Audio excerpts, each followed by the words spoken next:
दिवस मना रहे हैं राजगुरु का भगत सिंह दा सुखदेव का।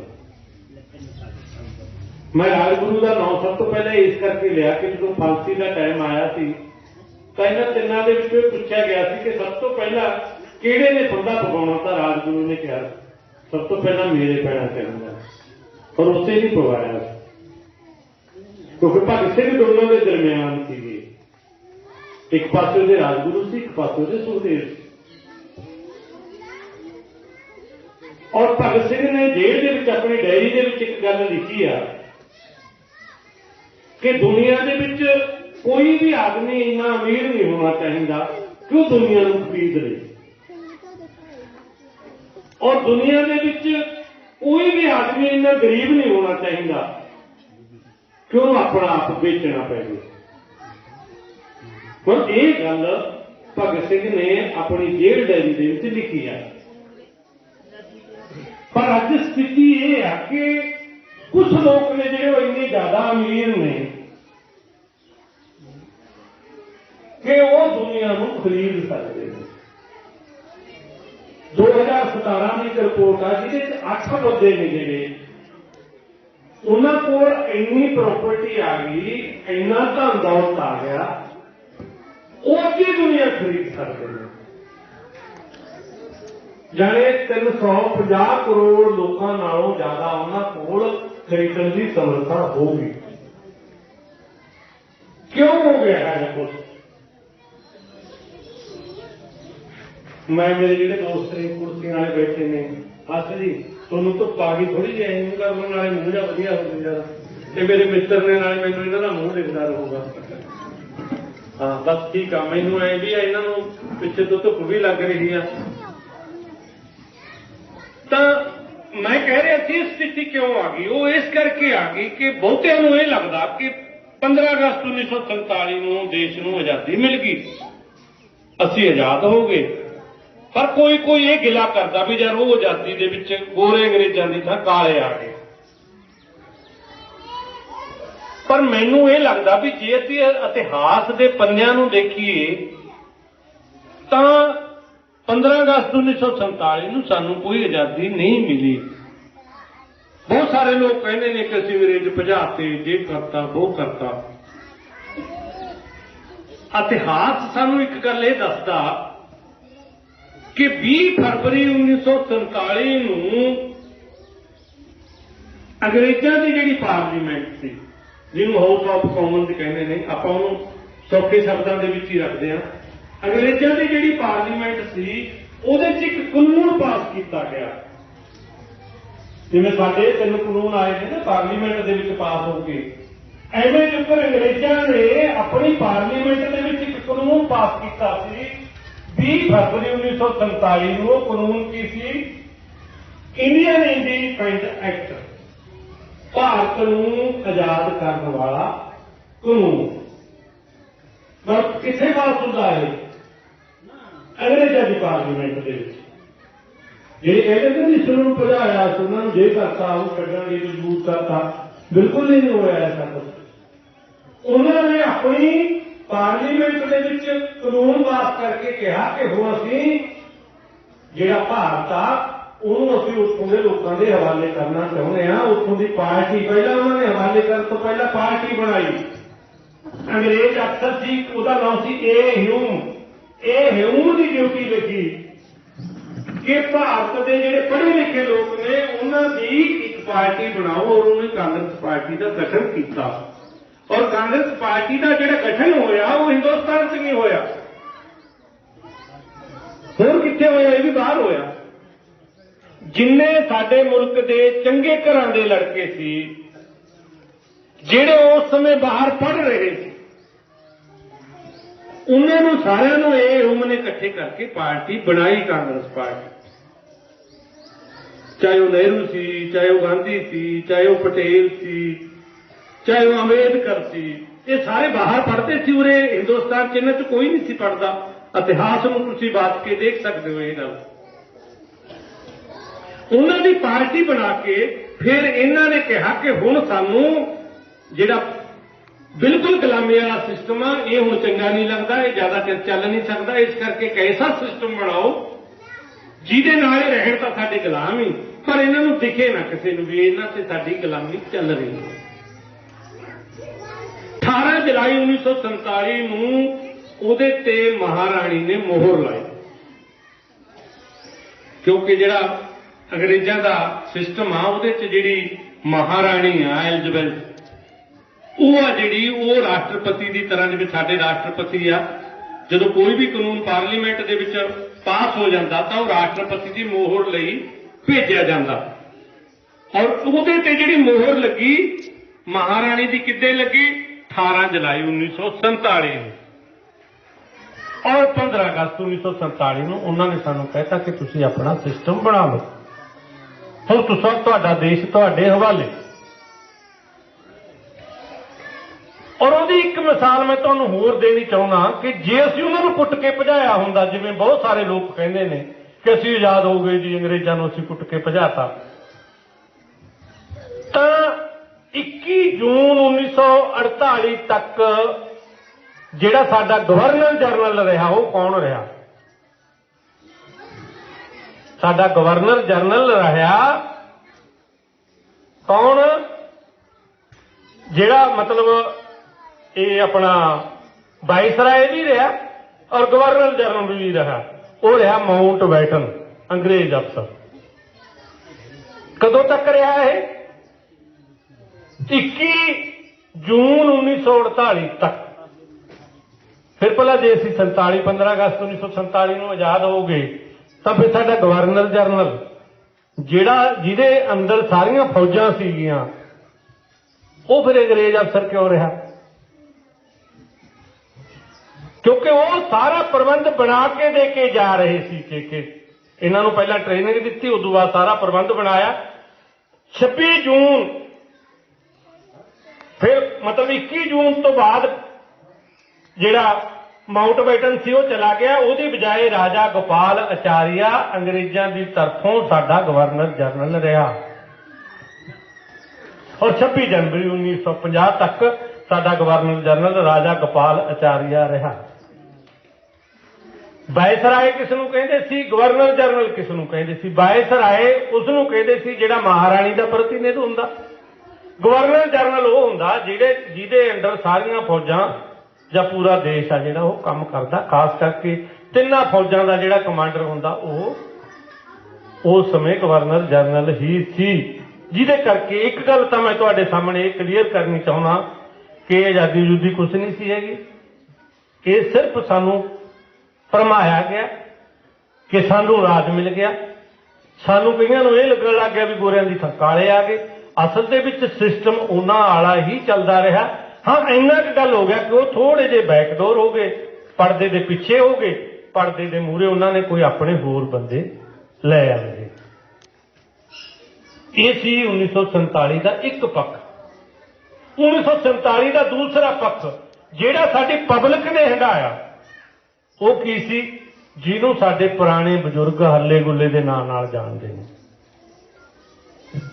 ਇੱਕ ਪਾਸੇ ਦੇਸ਼ ਆਜ਼ਾਦੀ ਦੀਆਂ ਖੁਸ਼ੀਆਂ ਮਨਾਈਆਂ ਜਾ ਰਹੀਆਂ ਸੀ, ਦੂਜੇ ਪਾਸੇ ਇੱਕ ਅੰਦਾਜ਼ਾ 10 ਲੱਖ ਲੋਕ, ਇੱਕ ਅੰਦਾਜ਼ਾ 20 ਲੱਖ ਲੋਕ ਉਸ ਹੱਲੇ ਗੁੱਲੇ 'ਚ ਮਰੇ।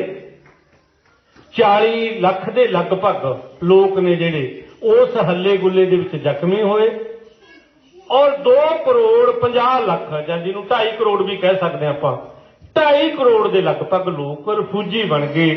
ਇਧਰੋਂ ਉਧਰ ਵਗ ਗਏ, ਉਧਰੋਂ ਇੱਧਰ ਆ ਗਏ। ਹੁਣ ਇੱਕ 47 ਦਾ ਜਿਹੜਾ ਪੱਖ ਆ ਆਜ਼ਾਦੀ ਜਿਹਨੂੰ ਕਿਹਾ ਜਾਂਦਾ, ਜਿਹਨੂੰ ਕੋਈ ਨਹੀਂ 15 ਅਗਸਤ ਨੂੰ ਦੱਸਦਾ ਵੀ ਯਾਰ ਇੰਨਾ ਘਾਣ ਹੋਇਆ ਸੀ, ਇੰਨਾ ਖੂਨ ਡੁੱਲਿਆ ਸੀ, ਕੋਈ ਨਹੀਂ ਦੱਸਦਾ। ਸਾਰੇ ਆਜ਼ਾਦੀ ਦੇ ਗੁਣਗਾਨ ਗਾਉਂਦੇ ਨੇ ਔਰ ਸਾਰੇ ਇਹ ਕਹਿੰਦੇ ਨੇ ਕਿ ਅਸੀਂ ਅੰਗਰੇਜ਼ ਭਜਾਤੇ। ਇਸ ਕਰਕੇ ਜਿਹੜਾ ਇਹ ਸਿਸਟਮ ਆ ਜਿਹਨੂੰ ਅਸੀਂ ਪੂੰਜੀਵਾਦੀ ਸਿਸਟਮ ਕਹਿੰਦੇ ਆ, ਜਿਹੜਾ ਅੱਜ ਕਾਰਪੋਰੇਟ ਸਿਸਟਮ ਤੱਕ ਬੜਾ ਹੋ ਗਿਆ। ਜਿਵੇਂ ਅਸੀਂ ਅੱਜ ਕੱਲ੍ਹ ਆਮ ਸਾਡੇ ਇਸ ਕਿਸਾਨ ਸਟਰਗਲ ਦੇ ਵਿੱਚ ਕਾਰਪੋਰੇਟ ਸ਼ਬਦ ਸੁਣਦੇ ਆ। ਕਾਰਪੋਰੇਟ ਦਾ ਮਤਲਬ ਕੀ ਆ? ਜਿਵੇਂ ਇੱਕ ਬੰਦੇ ਦੀ ਅਵਸਥਾ, ਇੱਕ ਸਮੇਂ ਉਹ ਬੱਚਾ ਹੁੰਦਾ, ਇੱਕ ਸਮੇਂ ਉਹ ਕਿਸ਼ੋਰ ਬਣਦਾ, ਫਿਰ ਨੌਜਵਾਨ ਹੋ ਜਾਂਦਾ, ਫਿਰ ਅਧਖੜ ਹੋ ਜਾਂਦਾ, ਫਿਰ ਬਜ਼ੁਰਗ ਹੋ ਜਾਂਦਾ, ਫਿਰ ਉਹ ਚਲਿਆ ਜਾਂਦਾ। ਐਵੇਂ ਜੁਕਰ ਜਿਹੜਾ ਪੂੰਜੀਵਾਦ ਦੀ ਅੱਜ ਦੀ ਵਿਵਸਥਾ ਹੈ, ਅੱਜ ਦੀ ਜਿਹੜੀ ਉਹਦੀ ਸਟੇਜ ਹੈ, ਅੱਜ ਦੀ ਜਿਹੜੀ ਉਹਦੀ ਅਵਸਥਾ, ਅੱਜ ਉਹ ਕਾਰਪੋਰੇਟ ਅਵਸਥਾ ਦੇ ਵਿੱਚ ਪੂੰਜੀਵਾਦ ਆ ਜਿਹੜਾ ਉਹ ਪਹੁੰਚ ਗਿਆ। ਮੇਰਾ ਕਹਿਣ ਤੋਂ ਇਹ ਸਾਰੀ ਕਹਾਣੀ ਪਾਉਣ ਦਾ ਮਤਲਬ ਇੱਕੋ ਹੀ ਆ ਕਿ ਪੂਰੀ ਦੁਨੀਆ ਦਾ ਤੰਤਰ ਅੱਜ ਵੀ ਇੱਕ ਆ। ਇਹ ਸਿਰਫ ਜਿਹੜੀਆਂ 200 ਦੇਸ਼ਾਂ ਜਾਂ 200 ਸਰਕਾਰਾਂ ਦਿਖਾਈਆਂ ਜਾਂਦੀਆਂ ਨੇ, ਇਹ ਪਰਦੇ ਦੇ ਪਿੱਛੇ ਸਾਰਾ ਸਿਸਟਮ ਇੱਕ ਆ। ਲੇਕਿਨ ਲੋਕਾਂ ਨੂੰ ਬੇਵਕੂਫ ਬਣਾਉਣ ਦੇ ਲਈ ਜਾਂ ਲੋਕਾਂ ਨੂੰ ਭੰਬਲ ਭੁੱਸਿਆਂ ਦੇ ਵਿੱਚ ਪਾਉਣ ਦੇ ਲਈ ਇਹ ਕਿਹਾ ਜਾਂਦਾ ਕਿ ਉਹ ਅਲੱਗ ਨੇ, ਅਸੀਂ ਅਲੱਗ ਨੇ। ਇਸ ਕਰਕੇ ਜਿੰਨਾ ਚਿਰ ਪੂਰੀ ਦੁਨੀਆ ਦੇ ਇਸ ਸਿਸਟਮ ਨੂੰ ਨਹੀਂ ਸਮਝਿਆ ਜਾਂਦਾ, ਜਿਵੇਂ ਪਹਿਲਾਂ ਇੱਕ ਬੁਲਾਰੇ ਨੇ ਕਿਹਾ ਕਿ ਸਪੇਨ ਦੇ ਵਿੱਚ ਵੀ ਸਪੋਰਟ ਪ੍ਰਾਈਸ ਤੇ ਐਜੀਟੇਸ਼ਨ ਹੋ ਰਹੀ ਹੈ। ਸਪੇਨ ਤਾਂ ਯਾਰ ਦੂਰ ਆ, ਪਾਕਿਸਤਾਨ ਦੇ ਵਿੱਚ ਸ਼ੁਰੂ ਹੋ ਗਈ। ਪਾਕਿਸਤਾਨ ਦੇ ਵਿੱਚ 31 ਮਾਰਚ ਤੱਕ ਉੱਥੋਂ ਦੇ ਛੋਟੇ ਕਿਸਾਨਾਂ ਨੇ ਅਲਟੀਮੇਟਮ ਦਿੱਤਾ ਸਰਕਾਰ ਨੂੰ ਕਿ ਅਗਰ ਸਾਨੂੰ, ਕਿਉਂਕਿ ਪਾਕਿਸਤਾਨ ਦੇ ਵਿੱਚ ਜਿਹੜਾ ਸਿੰਧ ਪ੍ਰਾਂਤ ਆ ਉੱਥੇ ਕਣਕ ਆ ਜਿਹੜੀ ਉਹ ਬਹੁਤ ਘੱਟ ਹੁੰਦੀ ਆ, ਉੱਥੇ ਕਣਕ ਦਾ ਰੇਟ ਹੈਗਾ 2000 ਰੁਪਏ ਮਣ, ਕਿਉਂਕਿ ਪਾਕਿਸਤਾਨ ਦੇ ਵਿੱਚ ਹਜੇ ਵੀ ਤੋਲ ਆ ਜਿਹੜਾ ਉਹ ਪਸੇਰੀਆਂ ਤੇ ਮਣਾਂ ਚ ਆ, ਸਾਡੇ ਵਾਂਗੂ ਕੁਆਂਟਲਾਂ ਚ ਨਹੀਂ ਹੈਗਾ ਉੱਥੇ। ਔਰ ਲਾਹੌਰ ਵਾਲੇ ਵੀ ਇਹ ਕਹਿ ਰਹੇ ਨੇ, ਪੰਜਾਬ ਵਾਲੇ ਵੀ ਇਹ ਕਹਿ ਰਹੇ ਨੇ ਵੀ ਸਿੰਧ ਵਾਲਿਆਂ ਨੂੰ ਜਦੋਂ 2000 ਰੁਪਏ ਮਣ ਦਾ ਰੇਟ ਦਿੱਤਾ ਜਾਂਦਾ ਤਾਂ ਸਾਨੂੰ ਵੀ 2000 ਰੁਪਏ ਮਣ ਦਾ ਰੇਟ ਹੀ ਦਿੱਤਾ ਜਾਣਾ ਚਾਹੀਦਾ, ਜਿਹਦੇ ਕਰਕੇ 31 ਮਾਰਚ ਤੱਕ ਉਹਨਾਂ ਦਾ ਇੱਕ ਅਲਟੀਮੇਟਮ ਆ ਕਿ ਅਗਰ ਸਰਕਾਰ ਨੇ ਸਾਡੀ ਮੰਗ ਨਾ ਮੰਨੀ ਤਾਂ ਅਸੀਂ ਇਸਲਾਮਾਬਾਦ ਜਿਹੜੀ ਕਿ ਮਤਲਬ ਪਾਕਿਸਤਾਨ ਦੀ ਰਾਜਧਾਨੀ ਆ ਉਹਦੇ 'ਚ ਟਰੈਕਟਰ ਮਾਰਚ ਕਰਾਂਗੇ। ਮਤਲਬ ਸਾਥੋਂ ਸਿੱਖ ਲਿਆ ਜਾਂ ਕਿਸੇ ਹੋਰ ਤੋਂ ਸਿੱਖ ਲਿਆ, ਅੱਜ ਕੱਲ੍ਹ ਕਿਸਾਨਾਂ ਨੇ ਟਰੈਕਟਰ ਮਾਰਚ ਕਰਨੇ ਆ ਜਿਹੜੇ ਉਹ ਸ਼ੁਰੂ ਕਰ ਦਿੱਤੇ। ਜਿਹੜੀ ਕਹਿਣ ਤੋਂ ਮਤਲਬ ਇਹ ਹੈ ਕਿ ਪੂਰੇ ਕਾਰਪੋਰੇਟ ਸਿਸਟਮ ਦੇ ਖਿਲਾਫ ਇਹ ਮਤ ਸੋਚੋ ਕਿ ਅਸੀਂ ਵੀ ਲੜ ਰਹੇ ਹਾਂ। ਪੂਰੀ ਦੁਨੀਆ ਦੇ ਲੋਕ ਅੱਜ ਉਹ ਤੋਂ ਸਤਾਏ ਹੋਏ ਨੇ। ਕਿਉਂ ਸਤਾਏ ਹੋਏ ਨੇ? ਕਿਉਂਕਿ ਇਸ ਕਾਰਪੋਰੇਟ ਪ੍ਰਬੰਧ ਨੇ ਜਿੰਨੇ ਵੀ ਕੁਦਰਤੀ ਸਰੋਤ ਸੀ ਸਾਰਿਆਂ ਨੂੰ ਬਰਬਾਦ ਕੀਤਾ ਔਰ ਆਪਣੇ ਕਬਜ਼ੇ 'ਚ ਲੈ ਲਿਆ। ਜਿਨ੍ਹਾਂ ਦਿਨਾਂ 'ਚ ਅਸੀਂ ਪੜ੍ਹਦੇ ਹੁੰਦੇ ਸੀ, ਉਹਨਾਂ ਦਿਨਾਂ 'ਚ ਕਿਹੜਾ ਸਾਡਾ ਟੂਰ ਸਾਨੂੰ ਦਿੱਲੀ ਦਿਖਾਉਣ ਗਏ ਵੀ ਲਾਲ ਕਿਲ੍ਹਾ ਦਿਖਾ ਕੇ ਲਿਆਉਣਾ, ਜਾਮਾ ਮਸਜਿਦ ਦੇਖ ਕੇ ਆਉਣੀ ਆ। ਔਰ ਅਸੀਂ ਕਾਲਜ ਦਾ ਟੂਰ ਸਾਡਾ ਗਿਆ ਔਰ ਜਦੋਂ ਅਸੀਂ ਸਟੇਸ਼ਨ ਤੇ ਉਤਰੇ ਸਾਨੂੰ ਮਤਲਬ ਪਿਆਸ ਲੱਗੀ, ਉਦੋਂ ਇੱਕੋ ਇਹ ਮਸ਼ੀਨ ਜੀ ਨਾਲ ਪਾਣੀ ਪਿਆਉਂਦੇ ਹੁੰਦੇ। ਅੱਜ ਕੱਲ੍ਹ ਤਾਂ ਉਹ ਖਤਮ ਹੀ ਹੋ ਗਿਆ ਕੰਮ। ਕਈਆਂ ਨੇ ਦਿੱਲੀ ਦੇਖਿਆ ਹੋਣਾ ਉਹ ਮਸ਼ੀਨ ਜੀ ਨਾਲ ਪਾਣੀ ਪੰਪ, ਜਿਵੇਂ ਆਪਣਾ ਪੰਪ ਜਾਂ ਕੱਢਦੇ ਹੁੰਦੇ ਸੀ ਨਾ ਤੇਲ ਵਾਲਾ ਆਪਣਾ, ਐਵੇਂ ਜੁਕਰੋ ਚੱਲ ਕੇ ਉਹਦੇ ਨਾਲ ਪਾਣੀ ਦਾ ਗਲਾਸ। ਔਰ ਅਸੀਂ 10 ਜਣੇ ਸੀ, ਅਸੀਂ ਇੱਕ ਗਲਾਸ ਪਾਣੀ ਦਾ ਪੀਤਾ। ਜਦੋਂ ਅਸੀਂ ਤੁਰਨ ਲੱਗੇ ਉਹ ਕਹਿੰਦਾ ਕਿੱਧਰ ਚੱਲੇ ਹੋ? ਅਸੀਂ ਕਿਹਾ ਯਾਰ ਤੈਨੂੰ ਕਿ ਅਸੀਂ ਜਿੱਧਰ ਮਰਜੀ ਜਾਈਏ। ਉਹ ਕਹਿੰਦਾ ਪੈਸੇ ਕੌਣ ਦਿਓ? ਅਸੀਂ ਕਿਹਾ ਪੈਸੇ ਕਾਹਦੇ? ਉਹ ਕਹਿੰਦਾ ਪਾਣੀ ਨਹੀਂ ਪੀਤਾ। ਮਤਲਬ ਪਹਿਲੀ ਵਾਰ ਜ਼ਿੰਦਗੀ 'ਚ ਇਹ ਪਤਾ ਲੱਗਿਆ ਵੀ ਪਾਣੀ ਵੀ ਮੁੱਲ ਵਿਕਦਾ। ਔਰ ਜਦੋਂ ਅਸੀਂ ਪਿੰਡ ਆ ਕੇ ਇਹ ਦੱਸਿਆ ਵੀ ਦਿੱਲੀ ਪਾਣੀ ਮੁੱਲ ਵਿਕਦਾ, ਮਤਲਬ ਸਾਡੇ ਜਿਹੜੇ ਬਜ਼ੁਰਗ ਸੀ, ਚਾਚੇ ਤਾਏ ਸੀ, ਉਹ ਕਹਿੰਦੇ ਜਦ ਤੁਹਾਨੂੰ ਇਸ ਕਰਕੇ ਪੜਾਉਣ ਪਾਇਆ, ਕਾਲਜ 'ਚ ਭੇਜਿਆ ਤੁਹਾਨੂੰ ਵੀ ਤੁਸੀਂ ਏਡੇ ਏਡੇ ਗੱਪ ਮਾਰੋ ਸਾਡੇ ਕੋਲੇ, ਵੀ ਜਿੱਥੇ ਪਾਣੀ ਮੁੱਲ ਵਿਕਣ ਲੱਗ ਗਿਆ ਉਹਦੇ ਤਾਂ ਇਸ ਧਰਤੀ ਤੇ ਜੀਵਨ ਹੀ ਨਹੀਂ ਰਹਿਣਾ। ਕਿਉਂਕਿ ਪਾਣੀ ਤਾਂ ਸਭ ਤੋਂ ਪੁੰਨ ਦਾ ਕੰਮ ਹੈ, ਇਹ ਮੁੱਲ ਕਿਵੇਂ ਵਿਕ ਜੂ? ਮਤਲਬ ਅੱਜ ਹਰ ਕੋਈ 20 ਰੁਪਏ ਦੀ ਬੋਤਲ ਬੜੇ ਸ਼ੌਂਕ ਨਾਲ ਖਰੀਦਦਾ। ਔਰ ਕਈ ਤਾਂ ਟੌਰ ਦਿਖਾਉਂਦੇ ਨੇ ਵੀ ਮੇਰੇ ਕੋਲ ਬਿਸਲਰੀ ਦਾ ਪਾਣੀ ਆ। ਔਰ ਸਾਡੇ ਪਿੰਡਾਂ ਦੇ ਵਿੱਚ ਅੱਜ ਕੱਲ੍ਹ ਪਹਿਲਾਂ ਤਾਂ ਮਤਲਬ ਇੱਕ ਕੰਮ ਤਾਂ ਚੰਗਾ ਹੋ ਗਿਆ, ਪਹਿਲਾਂ ਵਿਚਾਰੀਆਂ ਔਰਤਾਂ ਘੜਿਆਂ ਤੇ ਪਾਣੀ ਲੈ ਕੇ ਆਉਂਦੀਆਂ ਹੁੰਦੀਆਂ ਸੀ। ਅੱਜ ਕੱਲ੍ਹ ਉਹ ਗੋਲ ਗੋਲ ਜਿਹੀਆਂ ਬੋਤਲਾਂ ਜਿਹੀਆਂ ਦੇਤੀਆਂ 20 ਲੀਟਰ ਵਾਲੀਆਂ, ਨਾ ਉਹ ਸਿਰ ਤੇ ਟਿਕਦੀਆਂ ਨੇ ਨਾ ਮੋਢੇ ਤੇ ਟਿਕਦੀਆਂ ਨੇ। ਤੰਗ ਹੁੰਦਾ ਬੰਦਾ, ਉਹਨੂੰ ਪਤਾ ਲੱਗਣ ਲੱਗ ਗਿਆ ਵੀ ਪਾਣੀ ਦੀ ਕੀ ਕੀਮਤ ਹੁੰਦੀ ਹੈ। ਦੋ ਗੱਲਾਂ ਨੇ ਜਿਹੜੀਆਂ ਖਾਸ ਕਰਕੇ ਇਸ ਸਿਸਟਮ ਨੇ ਕਰਤੀਆਂ। ਇੱਕ ਤਾਂ ਕਹਾਰਾ ਕੀ ਹੁੰਦਾ ਪਹਿਲਾਂ ਬੰਦਿਆਂ ਨੂੰ ਨਹੀਂ ਸੀ ਪਤਾ, ਉਹ ਸਾਡੀਆਂ ਮਾਈਆਂ ਭੈਣਾਂ ਸੀ ਜਿਹੜੀਆਂ, ਇਹਨਾਂ ਨੂੰ ਵੀ ਪਤਾ ਹੁੰਦਾ ਵੀ ਉਹਦੀ ਕੀਮਤ ਕੀ ਆ। ਜਦੋਂ ਮਾੜਾ ਜਿਹਾ ਬੱਦਲ ਹੋਣਾ ਉਹਦੀ ਵਿਚਾਰੀਆਂ ਨੇ ਚੱਕਣਾ ਵੀ ਪਾਥੀਆਂ ਨਾ ਭਿੱਜ ਜਾਣ। ਹੁਣ ਗਾਹਰਿਆਂ ਦੀ ਡਿਊਟੀ ਬੰਦਿਆਂ ਦੀ ਲੱਗ ਗਈ, ਆਪੇ ਆਪਦੇ ਮੋਢੇ ਤੇ ਧਰ ਕੇ ਲਿਆਉਂਦੇ ਨੇ ਬਣਿਆ ਬਣਾਇਆ। ਔਰ ਵੀ ਜੇ ਲੈ ਆਉਂਗੇ, ਮਤਲਬ ਜਿਹਨੂੰ ਮੈਂ ਗਹਾਰਾ ਕਹਿਣਾ, ਅੱਜ ਕੱਲ੍ਹ ਪੜ੍ਹੇ ਲਿਖੇ ਲੋਕ ਉਹਨੂੰ ਸਿਲੰਡਰ ਕਹਿ ਦਿੰਦੇ ਨੇ, LPG ਦਾ। ਮਤਲਬ ਜੇ ਲੈ ਆਉਂਗੇ ਤਾਂ ਰੋਟੀਆਂ ਮਿਲ ਜਾਣਗੀਆਂ, ਨਹੀਂ ਮਿਲਦੀਆਂ ਵੀ ਨਹੀਂ ਹੈਗੀਆਂ। ਮਤਲਬ ਇਹ ਚੀਜ਼ਾਂ ਨੇ ਜਿਹੜੀਆਂ ਸਾਡੇ ਦੇਖਦੇ ਦੇਖਦੇ ਪਾਣੀ ਵਿਕਣ ਲੱਗ ਗਿਆ। ਔਰ ਹੁਣ ਅੱਜ ਕੱਲ ਸਾਡੇ ਦੇਖਦੇ ਦੇਖਦੇ ਹਵਾ ਵਿਕਣੀ ਸ਼ੁਰੂ ਹੋ ਗਈ।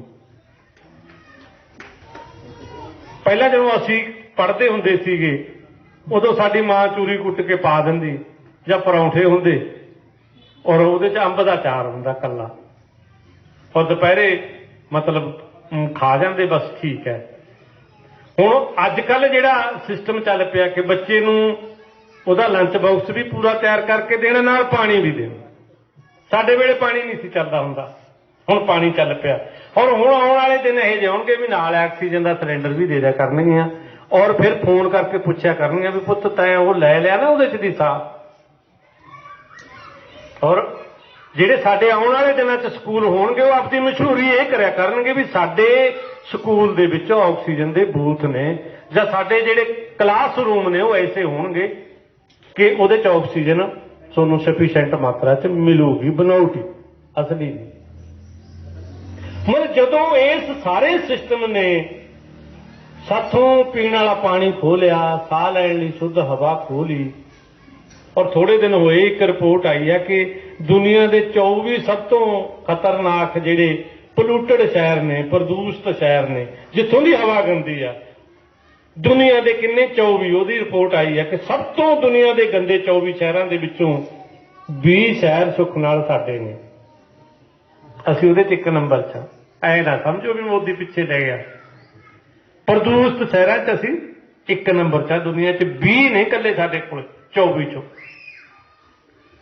ਹੁਣ ਸਾਹ ਲੈਣ ਲਈ ਹਵਾ ਨਹੀਂ, ਪੀਣ ਲਈ ਪਾਣੀ ਨਹੀਂ, ਔਰ ਹੁਣ ਥੋੜਾ ਮੋਟਾ ਜਿਹੜਾ ਸਾਡੇ ਕੋਲੇ ਭੋਜਨ ਰਹਿੰਦਾ ਸੀ ਉਹ ਇਹ 3 ਕਾਨੂੰਨ ਲੈ ਕੇ ਭੋਜਨ ਨੂੰ ਵੀ ਖੋਣਾ ਚਾਹੁੰਦੇ ਨੇ। ਜਿਹੜਾ ਜ਼ਰੂਰੀ ਸੇਵਾਵਾਂ ਕਾਨੂੰਨ 2020 ਇਹਨਾਂ ਨੇ ਬਣਾਇਆ, ਉਹਦੇ ਚੋਂ ਇਹਨਾਂ ਨੇ ਰੋਟੀ ਨੂੰ ਜ਼ਰੂਰੀ ਚੋਂ ਕੱਢਤਾ। ਹੁਣ ਰੋਟੀ ਜਿਹੜੇ ਜ਼ਰੂਰੀ ਨਹੀਂ ਰਹੀ, ਖਾਣੀ ਖਾ ਲਿਆ ਕਰੋ, ਨਹੀਂ ਖਾਣੀ ਤਾਂ ਵੀ ਚੱਲੂ ਕੰਮ।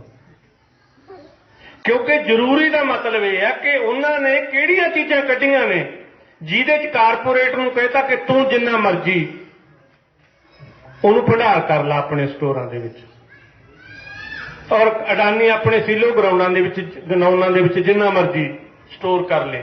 ਉਹ ਕੀ ਆ, ਉਹਦੇ 'ਚੋਂ ਕਿਹੜੀਆਂ ਜ਼ਰੂਰੀ ਚੀਜ਼ਾਂ ਸੀ ਜਿਹੜੀਆਂ ਉਹਨਾਂ ਨੂੰ ਗੈਰ ਜ਼ਰੂਰੀ ਚੀਜ਼ਾਂ ਕਿਹੜੀਆਂ ਨੂੰ ਬਣਾਤਾ। ਉਹਦੇ 'ਚ ਅਨਾਜ, ਉਹਦੇ 'ਚ ਦਾਲਾਂ, ਉਹਦੇ 'ਚ ਖਾਣ ਵਾਲੇ ਤੇਲ, ਔਰ ਉਹਦੇ 'ਚ ਆਲੂ, ਔਰ ਉਹਦੇ 'ਚ ਪਿਆਜ਼। ਇਹ ਚੀਜ਼ਾਂ ਹੁਣ ਖਾਣ ਲਈ ਜ਼ਰੂਰੀ ਨਹੀਂ ਰਹੀਆਂ। ਇਹਨਾਂ ਨੂੰ ਹੁਣ ਕਾਰਪੋਰੇਟ ਜਿੰਨਾ ਮਰਜ਼ੀ ਆਪਣੀ ਸੁਵਿਧਾ ਦੇ ਮੁਤਾਬਕ ਸਟੋਰ ਕਰਨ, ਔਰ ਉਦੋਂ ਬਾਅਦ ਜਿੰਨੇ ਮਰਜ਼ੀ ਰੇਟ ਤੇ ਵੇਚਣ। ਉਹਨਾਂ ਤੇ ਇੱਕ ਸ਼ਰਤ ਆ ਕਿ ਜੇ ਦੁੱਗਣੇ ਤੋਂ ਵੱਧ ਰੇਟ ਤੇ ਵੇਚਣਗੇ ਤਾਂ ਸਰਕਾਰ ਕਾਰਵਾਈ ਕਰੂਗੀ। ਮਤਲਬ ਜੇ 20 ਰੁਪਏ ਕਿਲੋ ਆਲੂ ਆ ਜਿਹੜਾ, ਉਹਨੂੰ 40 ਰੁਪਏ ਕਿਲੋ ਕਰਨਗੇ ਸਰਕਾਰ, ਫਿਰ ਚੌਕਸ ਹੋ ਜੂਗੀ। ਜੇ 48 ਰੁਪਏ ਕਿਲੋ ਕਰਨਗੇ ਸਰਕਾਰ ਤੇ ਕੋਈ ਅਸਰ ਨਹੀਂ। ਫਿਰ ਅਗਲੀ ਵਾਰ ਫਿਰ ਉਹ 48 ਦਾ ਦੁੱਗਣਾ ਕਰ ਲੈਣ, ਫਿਰ ਕੋਈ ਪ੍ਰੋਬਲਮ ਨਹੀਂ। ਮਤਲਬ ਕੀ ਹੋ ਰਿਹਾ ਸਾਡੇ ਨਾਲ, ਕੈਸੇ ਕਾਨੂੰਨ ਬਣਾਏ ਜਾ ਰਹੇ ਨੇ। ਇਹ ਸਾਡਾ ਜ਼ਰੂਰੀ ਵਸਤਾਂ ਵਾਲਾ ਕਾਨੂੰਨ ਆ, ਜਿਹਦਾ ਮਤਲਬ ਇਹ ਆ ਕਿ ਅਗਰ ਇਹ ਸਾਰੀਆਂ ਚੀਜ਼ਾਂ ਗੈਰ ਜ਼ਰੂਰੀ ਹੋ ਗਈਆਂ ਤਾਂ ਇਹਦਾ ਇੱਕ ਸਿੱਧਾ ਮਤਲਬ ਆ ਕਿ ਇਹ MSP ਤੇ ਜਾਂ ਸਪੋਰਟ ਪ੍ਰਾਈਸ ਤੇ ਸਾਡੀਆਂ ਫਸਲਾਂ ਖਰੀਦਣੋਂ ਹਟਣਗੇ। ਫਿਰ ਸਰਕਾਰ ਉਹਨਾਂ ਦਾ ਭੰਡਾਰ ਕਰਨਾ ਬੰਦ ਕਰ ਦੂਗੀ। ਜਦੋਂ ਇਹਨਾਂ ਨੇ ਖਰੀਦੀ ਨਾ, ਇਹਨਾਂ ਕੋਲੇ ਭੰਡਾਰ 'ਚ ਹੀ ਨਾ ਹੋਇਆ ਤਾਂ ਸਭ ਤੋਂ ਪਹਿਲਾਂ ਮਿਡ ਡੇ ਮੀਲ ਬੰਦ ਹੋ ਜੂ ਜਿਹੜਾ ਜਵਾਕਾਂ ਨੂੰ ਦਿੰਦੇ ਨੇ, ਔਰ ਉਸ ਤੋਂ ਬਾਅਦ ਰਾਸ਼ਨ ਕਾਰਡਾਂ ਦੇ ਵਿੱਚ ਜਿਹੜਾ ਇਹ 2 ਰੁਪਏ ਕਿਲੋ ਕਣਕ ਤੇ 3 ਰੁਪਏ ਕਿਲੋ ਚੌਲ ਵਗੈਰਾ ਜਿਹੜਾ ਦਿੱਤਾ ਜਾਂਦਾ ਉਹ ਵੀ ਬੰਦ ਹੋ ਜਾਣਾ। ਯਾਨੀ ਇਹ ਜਿਹੜੀ ਮਾਰ ਆ, ਇਹ ਸਾਡੀ ਖਾਣੇ ਦੀ ਥਾਲੀ ਤੇ ਮਾਰ ਆ।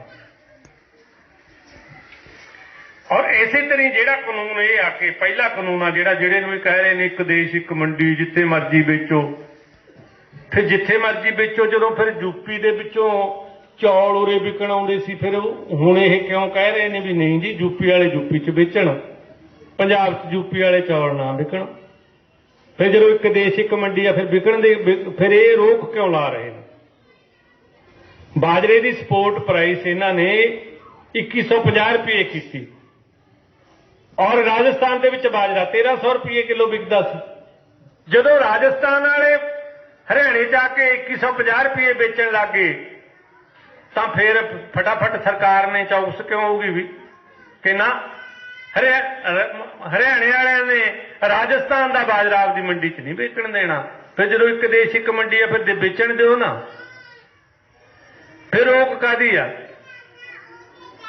ਪਰ ਰੋਕ ਅਸਲ ਦੇ ਵਿੱਚ ਜਿਹੜਾ ਇਹ ਕੰਮ ਆ ਜਿਹੜਾ ਉਹਦੇ 'ਚ ਉਹਨਾਂ ਨੇ ਸਾਡਾ APMC ਐਕਟ ਖਤਮ ਕਰਕੇ ਕਰਨਾ ਕੀ ਆ? ਕਰਨਾ ਇਹ ਆ ਕਿ ਸਾਰੀ ਦੀ ਸਾਰੀ ਖੇਤੀ ਹੈ ਜਿਹੜੀ ਉਹ ਖੁੱਲੀ ਮੰਡੀ ਦੇ ਹਵਾਲੇ ਕਰਨੀ। ਖੁੱਲੀ ਮੰਡੀ ਕਿਸ ਨੂੰ ਕਿਹਾ ਜਾਂਦਾ? ਖੁੱਲੀ ਮੰਡੀ ਉਸ ਮੰਡੀ ਨੂੰ ਕਿਹਾ ਜਾਂਦਾ ਜਿੱਥੇ ਜਿਹੜਾ ਵਪਾਰੀ ਆ ਉਹ ਆਪਣੇ ਮਨਮਰਜ਼ੀ ਦੇ ਰੇਟ ਤੇ ਕੋਈ ਵੀ ਚੀਜ਼ ਖਰੀਦੂਗਾ ਔਰ ਜਿਹਦੇ 'ਚ ਕਿਸਾਨ ਦਾ ਕੋਈ ਵੀ ਚਾਰਾ ਨਹੀਂ ਚੱਲਦਾ।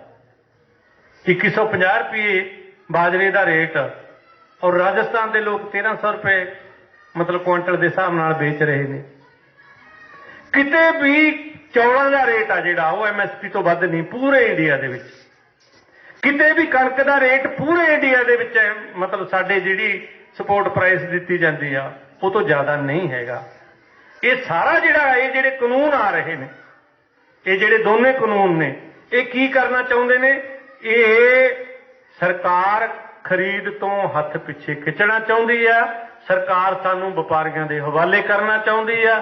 ਸਰਕਾਰ ਚਾਹੁੰਦੀ ਆ ਕਿ ਫਿਰ ਹੌਲੀ ਹੌਲੀ ਇਹ ਹੱਥ ਖੜੇ ਕਰਕੇ ਜ਼ਮੀਨ ਵਪਾਰੀਆਂ ਨੂੰ, ਬੜੀਆਂ ਕੰਪਨੀਆਂ ਨੂੰ ਦੇ ਦੇ। ਜਿਹੜਾ ਖੇਤੀ ਕੰਟਰੈਕਟ ਕਾਨੂੰਨ ਆ ਉਹ ਕੀ ਕਹਿ ਰਿਹਾ? ਉਹ ਕਹਿ ਰਿਹਾ ਕਿ ਤੁਸੀਂ ਕਿਸੇ ਵੀ ਕੰਪਨੀ ਨਾਲ ਕੰਟਰੈਕਟ ਕਰੋ, ਕਰਾਰਨਾਮਾ ਕਰੋ ਔਰ ਬੀ ਉਹਦਾ ਹੋਊਗਾ, ਖਾਦ ਉਹਦੀ ਹੋਊਗੀ, ਸਪਰੇਅ ਉਹਦੀ ਹੋਊਗੀ, ਟੈਕਨੀਕ ਕਿਵੇਂ ਬੀਜਣਾ ਕਿਵੇਂ ਨਹੀਂ ਬੀਜਣਾ ਉਹਦਾ ਹੋਊਗਾ ਸਾਰਾ ਕੁਝ। ਤੁਸੀਂ ਆਪਣੇ ਖੇਤ ਦੇ ਵਿੱਚ ਨੌਕਰਾਂ ਦੀ ਤਰ੍ਹਾਂ ਸਿਰਫ ਕੰਮ ਕਰਨਾ, ਸਿਰਫ ਨੌਕਰਾਂ ਦੀ ਤਰ੍ਹਾਂ ਕੰਮ ਹੀ ਨਹੀਂ ਕਰਨਾ। ਉਹ ਤੋਂ ਬਾਅਦ ਉਹਨਾਂ ਨੇ ਸਟੈਂਡਰਡ ਤੈਅ ਕੀਤਾ, ਜਿਵੇਂ ਪੈਪਸੀ ਵਾਲਿਆਂ ਨੇ ਕਰਿਆ ਕਿ ਸਾਨੂੰ ਐਡਾ ਮੋਟਾ ਆਲੂ ਚਾਹੀਦਾ, ਜਿਹੜਾ ਬਰੀਕ ਆ ਉਹ ਨਹੀਂ ਅਸੀਂ ਲੈ ਇਸ ਰੇਟ ਤੇ ਲੈਣਾ ਜਿਹੜਾ ਤੁਹਾਡੇ ਨਾਲ ਰੇਟ ਉਹ ਕਰਿਆ। ਉਹਦੇ 'ਚ ਫਿਰ ਕੀ ਆ, ਝਾੜਨਾ ਲੱਗ ਜਾਂਦਾ। ਜਿਹੜਾ ਮੋਟਾ ਹੈਗਾ ਥੋੜਾ ਜਿਹਾ 20% 25%, ਕਿਸੇ ਦੀ ਹੱਦ 30% ਆ ਜਿਹੜਾ ਉਹ ਮੋਟਾ ਉੱਪਰ ਰਹਿ ਜਾਊਗਾ, ਬਰੀਕ ਆ ਜਿਹੜਾ ਉਹ ਥੱਲੇ ਨਿਕਲ ਜਾਊਗਾ। ਉਹ 30% ਉਹ ਖਰੀਦ ਲੈਣਗੇ, ਬਾਕੀ ਆ ਜਿਹੜਾ 70% ਆ ਉਹ ਤੁਸੀਂ ਖੁੱਲੀ ਮਾਰਕੀਟ ਦੇ ਵਿੱਚ ਆਪਦਾ ਜਿੱਥੇ ਮਰਜ਼ੀ ਵੇਚੋ, ਕਿਉਂਕਿ ਉਹ ਕਹਿੰਦੇ ਨੇ ਵੀ ਅਸੀਂ ਤਾਂ ਇਹਦਾ ਚਿਪਸ ਬਣਾਉਣਾ ਨਾ। ਹੁਣ ਇੱਕ ਹੋਰ ਕਾਨੂੰਨ ਲੈ ਕੇ ਆ ਰਹੇ ਨੇ, ਜਿਵੇਂ ਪਿਛਲੇ ਦਿਨੀ ਇੱਕ ਤੋਮਰ ਤੋਂ ਛੋਟਾ ਮੰਤਰੀ ਹੈ ਇਹਨਾਂ ਦਾ, ਉਹਨੇ ਕਿਹਾ ਕਿ ਤੁਸੀਂ 3 ਕਾਨੂੰਨ ਵਾਪਸ ਕਰਾਉਣ ਦੀ ਗੱਲ ਕਰਦੇ ਹੋ, ਅਸੀਂ 2 ਹੋਰ ਲੈ ਕੇ ਆ ਰਹੇ ਹਾਂ। ਉਹ 2 ਕਾਨੂੰਨ ਕਿਹੜੇ ਲੈ ਕੇ ਆ ਰਹੇ ਨੇ? ਉਹਨਾਂ ਚੋਂ ਇੱਕ ਕਾਨੂੰਨ ਇਹ ਲਿਆ ਰਹੇ ਨੇ ਸੀਡ ਐਕਟ, ਬੀਜ ਦਾ ਕਾਨੂੰਨ, ਕਿ ਆਈ ਵਾਰ ਕਿਸਾਨ ਨੇ ਬੀਜ ਕੰਪਨੀ ਤੋਂ ਹੀ ਖਰੀਦ ਕੇ ਬੀਜਣਾ, ਉਹ ਆਪਣਾ ਬੀਜ ਘਰੇ ਹੀ ਨਹੀਂ ਰੱਖ ਸਕਦਾ। ਔਰ ਅਗਰ ਇੱਕ ਕਿਸਾਨ ਦੂਸਰੇ ਕਿਸਾਨ ਨੂੰ ਵੇਚੂਗਾ ਤਾਂ ਉਹਨੂੰ ਜੇਲ੍ਹ ਹੋ ਸਕਦੀ ਆ, ਉਹਨੂੰ ਸਜ਼ਾ ਹੋ ਸਕਦੀ ਆ, ਉਹਨੂੰ ਜੁਰਮਾਨਾ ਹੋ ਸਕਦਾ। ਇੱਕ ਕਾਨੂੰਨ ਲੈ ਕੇ ਆ ਰਹੇ ਨੇ ਪੈਸਟੀਸਾਈਡ ਦਾ ਕਾਨੂੰਨ, ਕਿ ਇਹਨਾਂ ਕੰਪਨੀਆਂ ਦੀ ਪੈਸਟੀਸਾਈਡ ਹੀ ਖਰੀਦਣੀ ਆ, ਦੂਸਰੇ ਦੀ ਖਰੀਦ ਕੇ ਆਪ ਸਪਰੇਅ ਨਹੀਂ ਕਰ ਸਕਦੇ। ਔਰ ਇੱਕ ਕਾਨੂੰਨ ਹੁਣ ਇਹ ਲੈ ਕੇ ਆ ਰਹੇ ਨੇ ਜਿਹਨੂੰ ਫੋਰਟੀਫਾਈਡ ਫੂਡ ਕਿਹਾ ਜਾਂਦਾ। ਇਹਦਾ ਕੋਈ ਪੰਜਾਬੀ ਸ਼ਬਦ ਨਹੀਂ ਹੈਗਾ ਜਿਹਦੇ ਕਰਕੇ ਤੁਸੀਂ ਐ ਨਾ ਕਹੋ ਵੀ ਇਹ ਅੰਗਰੇਜ਼ੀ ਘੋਟੀ ਜਾਂਦਾ। ਫੋਰਟੀਫਾਈਡ ਫੂਡ ਦਾ ਮਤਲਬ ਆ ਕਿ ਇੱਕ ਐਸਾ ਭੋਜਨ ਤਿਆਰ ਕਰਨਾ ਜਿਹਦੇ 'ਚ ਸਾਰੇ ਤੱਤ ਅਲੱਗ-ਅਲੱਗ ਤਰੀਕੇ ਨਾਲ ਪਾਏ ਜਾਣ। ਜਿਵੇਂ ਇਹਨਾਂ ਨੇ ਇਤਰਾਜ਼ ਇਹ ਕਰਤਾ ਕਿ ਤੁਹਾਡੇ ਚੌਲਾਂ ਦੇ ਵਿੱਚ ਪ੍ਰੋਟੀਨ ਘੱਟ ਆ, ਪ੍ਰੋਟੀਨ ਪਾਓ ਹੋਰ ਇਹਦੇ 'ਚ।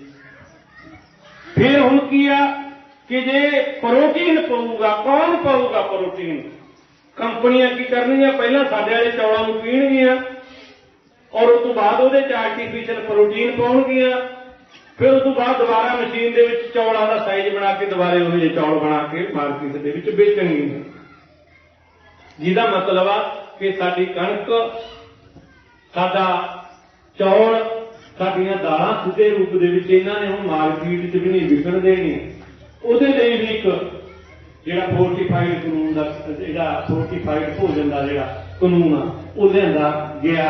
ਔਰ ਉਹਦੇ 'ਚ ਤੁਸੀਂ ਦੇਖੋ ਕਿ ਜਿਹੜੀਆਂ ਕੰਪਨੀਆਂ ਨੇ, ਕਈ ਕੰਪਨੀਆਂ, ਕੱਲ ਮੈਨੂੰ ਕੋਈ ਦੱਸ ਰਿਹਾ ਸੀ ਕਿ ਪਤਾ ਨਹੀਂ ਕੀ MRP, ਪਤਾ ਨਹੀਂ RMP, ਕੋਈ ਇਹੋ ਜਿਹੀ ਚਾਹ ਕੋਈ ਕੰਪਨੀ ਆ, ਉਹ ਪਿੰਡਾਂ 'ਚ ਵੀ ਕਾਫੀ ਸੌਦੇ ਸੁਦੇ ਵੇਚਦੀ ਆ।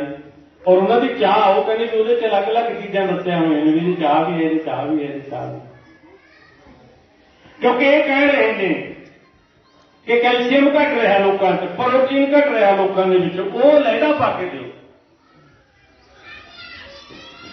ਔਰ ਉਹ ਲਹਿਦਾ ਕਿਸ ਰੂਪ ਦੇ ਵਿੱਚ, ਚਾਹੇ ਤਾਂ ਗੋਲੀਆਂ ਦੇ ਰੂਪ 'ਚ ਪਾਓ, ਉਹ ਕਹਿੰਦੇ ਨਹੀਂ ਭੋਜਨ ਦੇ ਰੂਪ 'ਚ ਪਾ ਦਿਓ, ਜਿਹਦਾ ਮਤਲਬ ਇਹ ਹੋਊਗਾ ਕਿ ਜੇ ਇਹਨਾਂ ਨੇ ਆਉਣ ਵਾਲੇ ਸਮੇਂ 'ਚ ਮਿਡ ਡੇ ਮੀਲ ਚਲਾਉਣਾ ਹੋਇਆ, ਕਿਉਂਕਿ ਚਲਾਉਣਗੇ ਤਾਂ ਜੇ ਕੰਪਨੀਆਂ ਦੇ ਫਾਇਦੇ 'ਚ ਜਾਊ, ਤਾਂ ਫਿਰ ਕੰਪਨੀਆਂ ਤੋਂ ਉਹਦੇ 'ਚ ਫੋਰਟੀਫਾਈਡ ਭੋਜਨ ਆ ਜਿਹੜਾ ਉਹ ਸਪਲਾਈ ਕਰਾਉਣਗੇ। ਸਾਡੇ ਵਾਲੇ ਆਲੂ, ਸਾਡੇ ਵਾਲੀਆਂ ਗਾਜਰਾਂ, ਸਾਡੇ ਵਾਲੀ ਸਬਜ਼ੀ, ਸਾਡੇ ਵਾਲਾ ਜਿਹੜਾ ਚੌਲ ਤੇ ਕਣਕ ਆ, ਉਹ ਹੁਣ ਇਹਦੇ 'ਚ ਨਹੀਂ ਆਉਣਾ, ਮਿਡ ਡੇ ਮੀਲ ਦੇ ਵਿੱਚ ਵਿਕਣਾ ਨਹੀਂ ਹੈਗਾ। ਫਿਰ ਇਸ ਕਿਸਮ ਦੇ ਜਿਹੜੇ ਕਾਨੂੰਨ ਨੇ ਉਹ ਤਿਆਰ ਹੋ ਰਹੇ ਨੇ, ਇੱਕ ਤੋਂ ਬਾਅਦ ਇੱਕ ਤਿਆਰ ਹੋ ਰਿਹਾ, ਔਰ ਜਿਹੜੇ ਸਾਨੂੰ ਇਹ ਸੰਕੇਤ ਦੇ ਰਹੇ ਨੇ ਕਿ ਇਹ ਸਿਸਟਮ ਜਿਹਨੇ ਸਾਡੀ ਹਵਾ ਨਹੀਂ ਛੱਡੀ, ਜਿਹਨੇ ਸਾਡਾ ਪੀਣ ਵਾਲਾ ਪਾਣੀ ਨਹੀਂ ਛੱਡਿਆ, ਜਿਹਨੇ ਹੁਣ ਸਾਡਾ ਖਾਣ ਵਾਲਾ ਭੋਜਨ ਨਹੀਂ ਛੱਡਿਆ, ਔਰ ਜਿਹਨੇ ਅਸੀਂ ਬਿਮਾਰੀਆਂ ਨਾਲ ਵੀ ਗ੍ਰਸਤ ਕਰਤੇ, ਜਿਹਨੇ ਅਸੀਂ ਕਰਜ਼ੇ ਦੇ ਥੱਲੇ ਵੀ ਦੇਤੇ, ਜਾਂ ਤਾਂ ਇਸ ਸਿਸਟਮ ਨੂੰ ਬਦਲਣ ਲਈ ਤਿਆਰ ਹੋ ਜਾਓ ਔਰ ਇਹਦੇ ਥਾਂ ਕੁਦਰਤ ਪੱਖੀ ਔਰ ਇਨਸਾਨ ਪੱਖੀ ਸਿਸਟਮ ਨੂੰ ਲੈ ਆਓ। ਨਹੀਂ, ਸਾਡੀ ਬਹੁਤਾ ਚਿਰ ਇਸ ਸਿਸਟਮ ਦੇ ਵਿੱਚ, ਇਸ ਧਰਤੀ ਦੇ ਉੱਤੇ ਅਸੀਂ ਰਹਿਣ ਦੇ ਯੋਗ ਹੀ ਨਹੀਂ ਰਹਿਣੇ। ਇਹ ਹੌਲੀ ਹੌਲੀ ਸਾਨੂੰ ਅਲੱਗ-ਅਲੱਗ ਚੀਜ਼ਾਂ ਦੇ ਨਾਲ ਵੈਸੇ ਹੀ ਖਤਮ ਕਰ ਦੂਗਾ ਇਹ ਸਿਸਟਮ। ਪਿਛਲੇ ਦਿਨੀ ਤੁਸੀਂ ਪੰਜਾਬੀ ਟ੍ਰਿਬਿਊਨ 'ਚ ਇੱਕ ਖਬਰ ਪੜ੍ਹੀ ਹੋਊਗੀ ਕਿ ਪੰਜਾਬ ਦੇ ਵਿੱਚ 3 ਬੰਦੇ ਰੋਜ਼ ਤਾਂ ਕੈਂਸਰ ਨਾਲ ਹੀ ਮਰਨ ਲੱਗ ਗਏ ਆ। ਇਹ ਕਿਉਂ ਹੋ ਰਹੀਆਂ ਨੇ ਬਿਮਾਰੀਆਂ? ਉਹ ਬਿਮਾਰੀਆਂ ਹੋਣ ਦੀ ਵਜ੍ਹਾ ਹੀ ਇਹ ਆ ਕਿ ਸਾਡਾ ਖਾਣ ਪੀਣ, ਸਾਡਾ ਸਾਰਾ ਕੁਝ ਹੀ ਵਿਗੜ ਗਿਆ।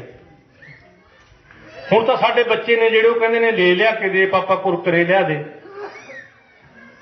ਔਰ ਅਸੀਂ ਆਹ ਖਾਣਾ, ਮਤਲਬ ਉਹ ਚੀਜ਼ ਜਿਹੜੀ ਬੱਚਿਆਂ ਦੇ ਖਾਣ ਦੇ ਲਾਇਕ ਹੀ ਨਹੀਂ ਹੈਗੀ। ਤੁਸੀਂ ਕੁਰਕਰੇ ਦਾ ਪੈਕਟ ਲੈ ਕੇ ਦੇਖਿਓ ਕਿਤੇ, ਉਹਦੇ 'ਚ ਇੱਕ ਬਹੁਤ ਹੀ ਬਰੀਕ ਅੱਖਰਾਂ 'ਚ ਲਿਖਿਆ ਹੁੰਦਾ ਕਿ 3 ਸਾਲ ਤੋਂ ਘੱਟ ਦੇ ਬੱਚੇ ਨੂੰ ਇਹ ਦੇਣਾ ਨਹੀਂ।